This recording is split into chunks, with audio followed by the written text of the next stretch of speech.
Greko, 3 muajshëm. Bardosh Deliaj, 46 vjeç. Fatbarka Sejdiaj, 21 vjeç. Aneme Birqe, 41 vjeç. Besmir Birqe, 9 vjeç. Fatos Tani, 22 vjeç.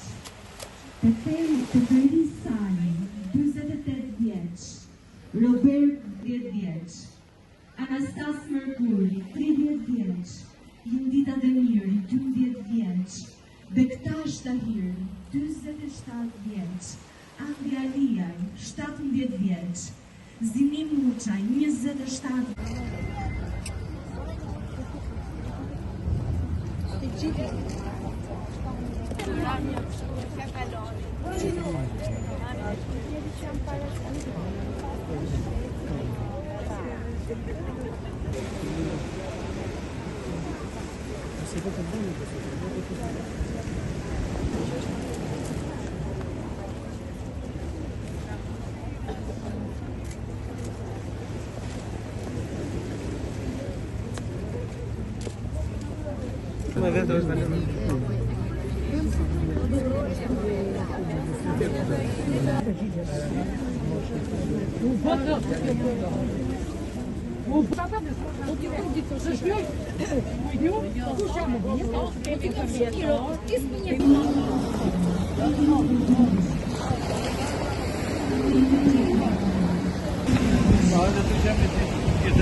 Në fakt, sa informacion kam, janë bërë edhe më herët aktivitete përkujtimore të përmasave relativisht të mëdha, por kryesisht në përvjetor e 25 vjetar.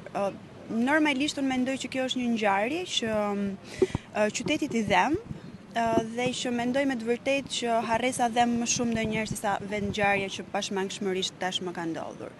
Unë kam pasur si mendim vazhdimisht dhe le të themi ndihem shumë mirënjohëse gjithë familjarëve që më lejuan edhe më ndihmuan në organizimin e këtij aktiviteti dhe shpresoj dhe patjetër që do kem ndikimin që të jetë i përvitshëm jo vetëm në përvjetore, sikurse është ai viti tjetër që do të jetë 30 vjetori i tragjedisë sot Randos. Pse pikërisht ju e morët iniciativë të tillë? Po mendoj për ndjeshmërisë që unë për herë kam patur edhe kam treguar në qytet për të organizuar aktivitete të ndryshme. Thjesht ishte një mendim i caktuar që më erdhi për ta bërë. Ka shkuar në vend drejtësia? Çfarë do të bëhet në vijim nëse ka diçka të hapur? Nuk mund të jem unë që ta them a ka shkuar në vend drejtësia apo jo. Unë mendoj që ajo çfarë ne mund të bëjmë sot dhe që besoj ja kemi dalë në një farë mënyre është që të mos të përsëriten më tragjedi të tilla dhe patjetër gjithë ne kemi patur familjarë që kanë marrë skafet dhe gomonet për të ikur në Itali ose për të emigruar, sot mendoj që jemi në kushte krejt tjera. Kështu që kjo është. Faleminderit. 30 vjeçare edhe ju keni qenë mbështetës. Kjo tragjedi që nuk është thjesht tragjedi, po është një tragjedi e krijuar me dashje. Është një tragjedi që ka rënduar dhe çdo vit në vend që të lehtësojsh kjo tragjedi është rënduar edhe më shumë. Sot në këto momente, familjarët përballen në një dhunë psikologjike. Jo se janë mashtruar, jo se janë gënjyer, ata janë lodhur nga kjo tragjedi, jo thjesht u humbën fëmijët, jo thjesht u humbën familjarët.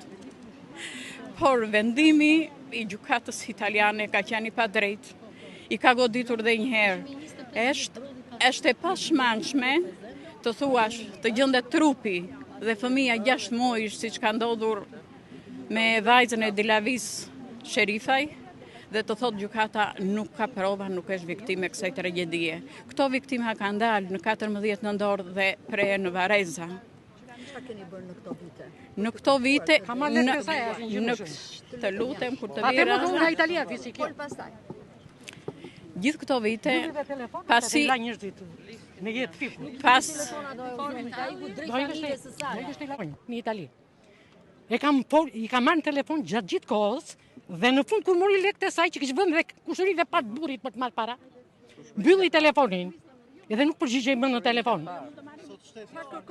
Asnjë gjë, është mbyllur procesi, edhe ata që morën, ata që s'morën s'marrin, kaq, është mbyllur historia.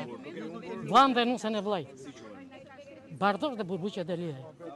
Kështu që fëmijën e la 16 dhe tjetrin e la 20 vjet. Ai që ishte bashkë me ta 16 shpëtoi, pësoi edhe një depresion që dhe sot është me 160.000 lekë. Zgjodhën Natashën këta, zotrin kush e zgjodhi për kryetarja për t'i përfaqësuar në Itali. Ajo u tallë mbushi xhepat sa dhe u dha sa s'u dha në mënyrë private. Kështu është. Mbas asaj u zgjodh kjo zonja, se kush e zgjodhi nuk e di. Asgjë.